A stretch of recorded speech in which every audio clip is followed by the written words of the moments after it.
Hi, everybody. Bill Prince again. We're going to spend just a little bit of time talking about agency relationships, which is contained in Chapter 20 of your textbook this week. Agency, if you think about it, really what that boils down to in a lot of cases for most of us is the employer-employee relationship. You know, we are, as employees of our bosses, we are the agents of that company, of that lawyer, of that doctor, of that delivery company, what have you. And there are certain rights, responsibilities, and obligations that stem from that. Agency is defined as a fiduciary relationship, which results when one person, who's called the principal, grants his or her consent to another person to act on the principal's behalf. So we have the principal basically authorizing the agent to do certain things on behalf of the principal. When we talk about a fiduciary relationship, a fiduciary is somebody who takes on to act on behalf of and primarily for the benefit of another. It is an extremely high relationship. There's a high standard of trust and confidence there. And so often we talk about somebody having a fiduciary duty, which is a duty arising from the trust and confidence placed in a fiduciary by those on whose behalf and for those whose benefit he or she acts. So, as an attorney, when I work with clients on trusts and wills and take care of their resources and things like that, I have an extremely high duty of trust and confidence to make sure that I am working with them in a very good and stellar way. So that is the definition of agency. Again, we many times talk about agency in the context of employer-employee relationships. And an employee is somebody who works for and receives payment from an employer. So I suspect that, many of us have been in the shoes of being an employee before. Some of us are employers. The employee is somebody who additionally, whose working conditions and methods are controlled by the employer. So when we go to work, we may be subject to policies and procedures that are either, written down or given to us through the oral tradition, but we don't just have free hand to do whatever we want to do, and for whose acts and omissions occurring in the scope of employment, the employer is liable. So again, if we do something, we're out delivering a package or a message or something and we crash, if we're doing that in the scope of our employment, our employer is potentially liable along with us. And of course, we all know that you go after the employer because they have the deeper pockets. There's also this critter out there known as the independent contractor, and many times you will see employers get into trouble with wage and hour people and taxing authorities because they have characterized an employee-employer relationship as an independent contractor relationship, and that is done either sometimes negligently or unintentionally. Many times it's done intentionally because if you consider somebody to be an independent contractor as opposed to an employee, you can get away with things like not paying benefits, paying employment taxes, and things of that nature. So an independent contractor is somebody who works for and receives payment from an employer, but whose working conditions and methods are not controlled by the employer, and for whose acts and omissions the employer is not liable. So when I was in law school, I remember doing some work for an agency. It was research work, and essentially I was given a project to do, but I didn't go to the offices of this place. Nobody told me how to do it. It was simply sort of piecework, and I was paid X amount of bucks per project, and they didn't control how I did it other than to say we need it by this date, and they didn't pull taxes out. I wasn't considered as an employee, and so that would be a situation where I would be an independent contractor. Whoops, going the wrong way there. How do we determine whether somebody is an employee or somebody is an independent contractor? Well, these are the tests that have sort of developed over time. You look at how much direction and control the employer exercises over the details of the person's work. You look at whether the person is engaged in an occupation or business distinct from that of the employer. In other words, am I doing projects for other people in addition to this person? Whether the work the person performs is usually done under the employer's direction or without employer supervision. So those are some of the tests that you would look at to determine if somebody is in fact an employee or an independent contractor. Additionally, these are some other tests that we look at. Who supplies the tools used by the person? If you're a mechanic, are you using shop-provided tools or are you using your own tools? You look at the duration of the person's employment. You look at how the person is paid for the work. Are they on a salary? Are they per hour? Is it piecework? You look at the degree of skill required by the worker. And as noted here, by contrast, the Internal Revenue Service bases its determination on whether a person is an employee using a single factor, the degree of control the business exercises over the worker. So again, many people have tried to intentionally sort of skirt the rules here, and have the quote-unquote independent contractor, work from home and things like that. But they being the Internal Revenue Service, will look and just see, well, we don't care whether they worked at home. What we care about is how much control did you have over this person's work. And so if there's a high degree of control, then more likely than not, you're going to be considered as an employee as opposed to an independent contractor. All right. Well, how do agency situations work? Because not every situation involves an employee-employer. You go out and hire a real estate agent to sell your house, and an agency has been created in that situation. You hire an attorney to go out and negotiate a deal for you. Again, they're the principal agency relationship has been created as well. So it's not exclusively relegated to the realm of employment law. But these are some of the ways that agency relationships are formed. There's agency by agreement, where an agency relationship based on an express or implied agreement that the agent will act for the principal. So again, I go out and I contract with a realtor to sell my home. That is an express agency agreement. There's agency by ratification, where a confirmation by the principal of an act or contract performed or entered into on behalf of another who assumed without authority to act as an agent. So let's say that I've got a car that I've got parked, in my driveway that has a for sale sign on it, and somebody's, coming to my neighborhood for a garage sale, and they see that car and that it's for sale, and they go and say, "Oh, I know somebody who wants to buy that car. I'll hook them up with you." And again, they don't tell this to me; they just say that, and then they bring a person and. They say, "Oh, I like that car," and then they say, "Hey, well, I'm the one that hooked you up. I want 10% of the price." And so I could, say, "Well, I didn't authorize you to do that initially, but I will ratify your acts or agree to your acts and pay you for that." Then there's what's known as agency by estoppel, where if the principal holds out to a third party that another is authorized to act on the principal's behalf, and the third party deals with the other person accordingly, the principal may not later deny that the other was the principal's agents for purposes of dealing with the third party. We've talked about estoppel before, where it appears that there is an agency agreement, or it appears that there is a contract where there is not, and some third party relies on the other party's actions, usually to their detriment. Courts have historically held that if there is an estoppel situation, there will be a contract, or there can be an agency situation. And then there can be agency by operation of law, and these are agencies recognized by courts, such as family relationships, emergency situations, in the absence of any formal agreement, confirmation, or act or omission by the principal that implied the agent's authority. So, what if somebody needs medical care quickly and they're not in a situation where they can consent to treatment? I might, say, "Hey, well, this is my mother. I want her cared for. I authorize you to care for her, and she'll pay for it." So that would kind of be an operation of law situation.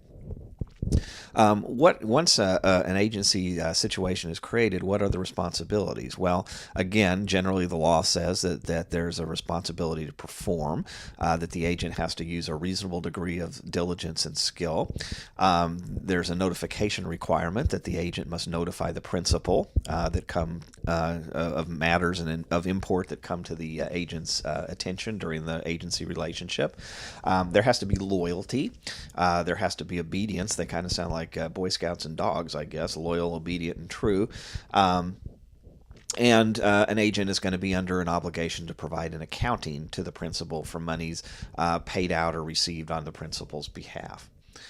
What sort of duties does the principal have to the agent? Well, again, depending on the situation, the principal may owe money, a monetary payment to the agent for their services.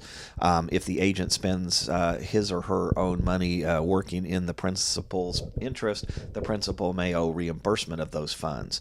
Indemnification, again, depending on the terms of the agency agreement, the principal can compensate or indemnify the agencies from liabilities arising from the lawful and authorized acts on the principal's behalf. Excuse me.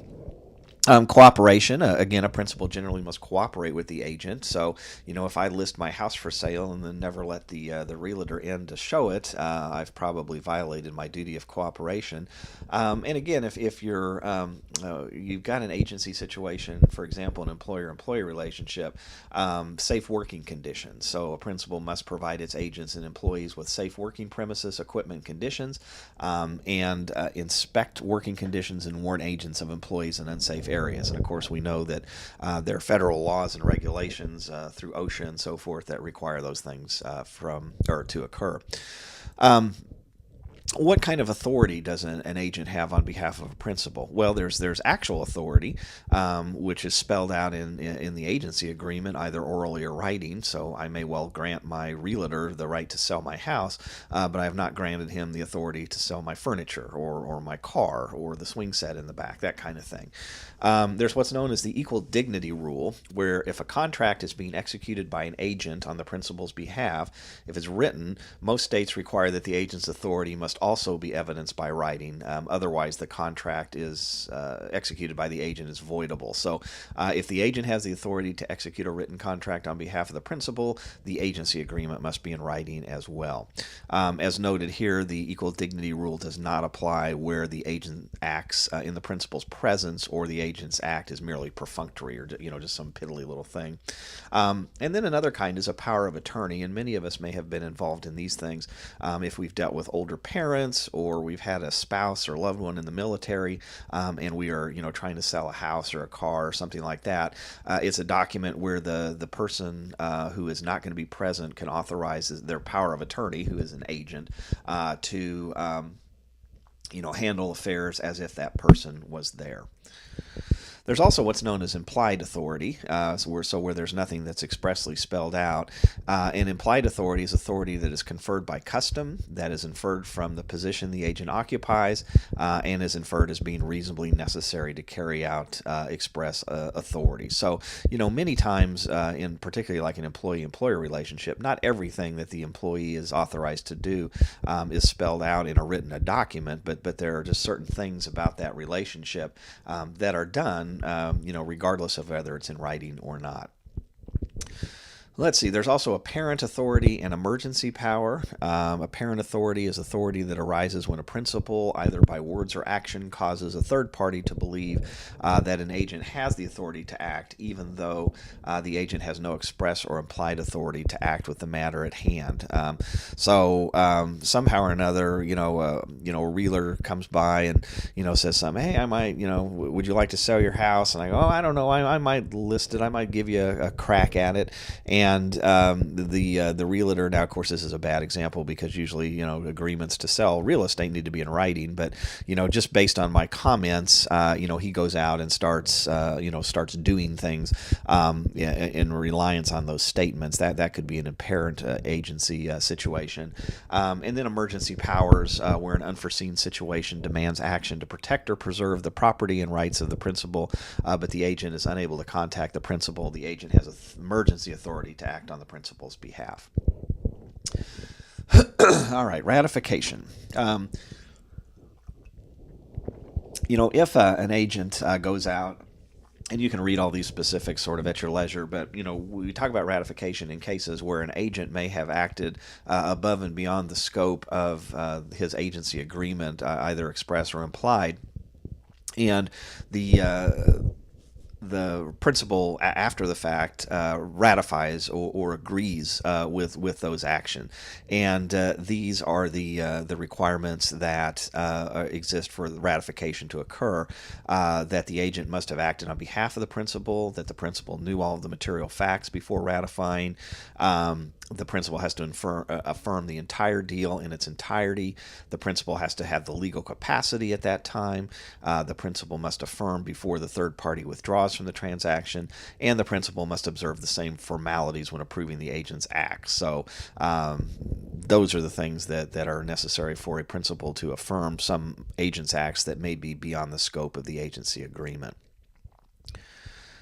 All right. I'm going to let you just kind of read these about the authorized contracts at your leisure, and unauthorized contracts.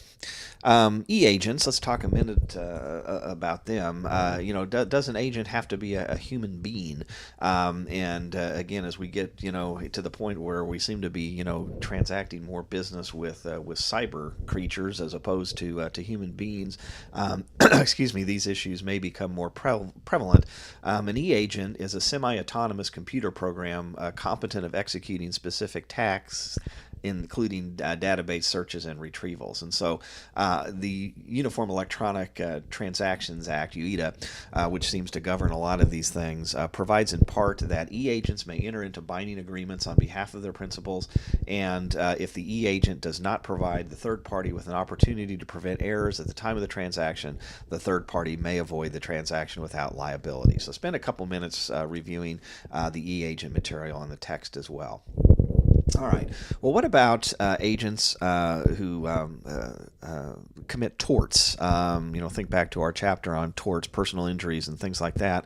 How much on the hook is the principal for the agent's tortious behavior? And a principal can be liable for the tortious behavior resulting from the principal's own tortious conduct. So, and that tortious conduct is authorized by the principal and committed within the scope of the agency. So, if the principal basically authorizes the agent to go out and hurt somebody or injure somebody or threaten somebody or things of that nature, then the principal is going to be just as responsible as the agent. So to determine whether a tort was within the scope of an agency relationship, courts generally look at these factors.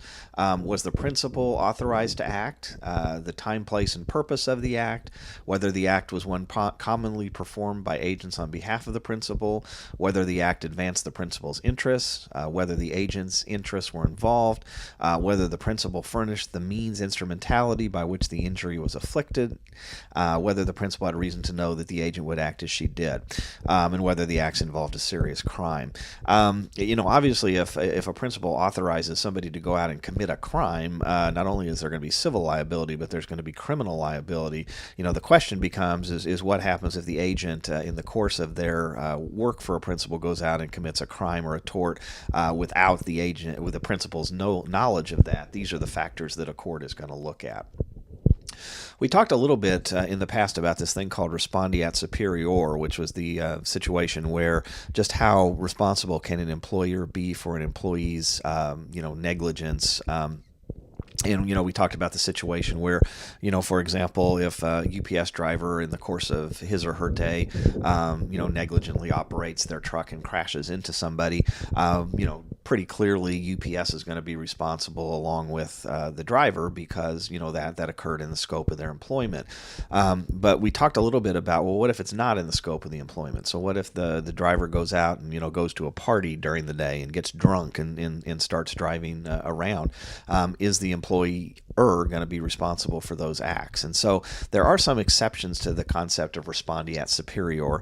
There's what's known as frolics, which is a principal is not going to be liable for the acts of agents who substantially depart from the principal's business. So again, that UPS driver goes out and gets liquored up during the day. That's probably a pretty substantial departure from their job. Dangerous conditions. A principal is charged with the knowledge of any dangerous condition discovered by an agent and pertinent to agency, regardless of whether the agent actually informs the principal of the condition. There's what's known as the borrowed servant exception, which is where a principal or an employer who lends an agent or employee to another is liable for the agent-employee's acts to the extent that the principal employer retains the primary right to control the borrowed servant. So if I lend some guys to help fill out a crew on a construction site or something like that, and I'm there supervising them, and they cause some injury or damage or something like that, the employer to whom I loan those folks may not be responsible. Intentional torts, principals are liable only for those intentional torts that are committed within the course and scope of the agent's actions on behalf of the principal. And then crimes, generally speaking, principals are not liable for their agent's crimes, even if committed while acting in the course of the agency. So again, if my UPS driver in the course of his day goes out and robs a bank in between deliveries, I'm probably not going to be responsible for that unless I authorized him or her to go out and rob banks. All right, what about liability for independent contractors' torts? So, we've got somebody out there doing piecework. They're really not an employee of mine. Generally, because employers don't have that degree of control over somebody, and that's why they've become an independent contractor, generally they're not going to be liable for the torts committed by that independent contractor, even if committed while performing the contract. The exception, unusually hazardous activities. And again, remember we talked about strict liability, and there's certain things that if you engage in that business of doing those certain things, you're really going to be on the hook if something bad happens, whether or not you were negligent or not. So an employer is strictly liable for injuries caused by those performing unusually hazardous activities on the employer's behalf, regardless of whether the person causing the injury is an employer or an independent contractor. So again, remember those dangerous activities. There's really very little way for somebody who is either an employer or working on an independent contractor relationship to avoid liability there.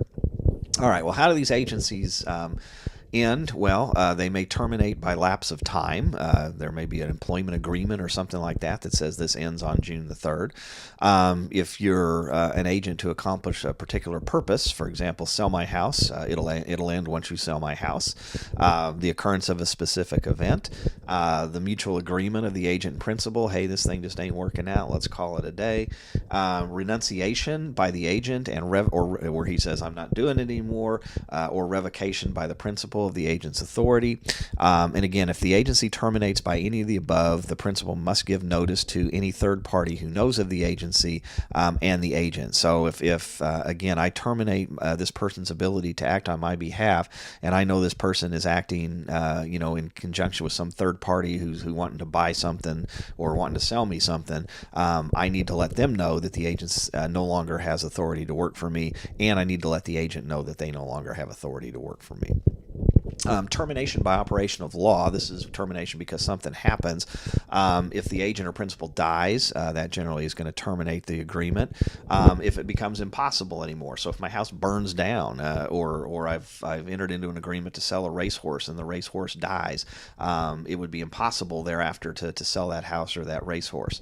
If materially changed circumstances occur, for example, the thing I've asked him or her to do becomes illegal for whatever the reason. If the agent becomes bankrupt or the principal becomes bankrupt, that'll terminate the relationship. And the outbreak of war between the principal's country and the agent's country, that can terminate an agency agreement. All right, well, there's a very brief discussion of the law of agency. If you have any questions, again, don't hesitate to give me a call or shoot me an email, and we'll visit with you again in our next lecture. Take care. Have a great day.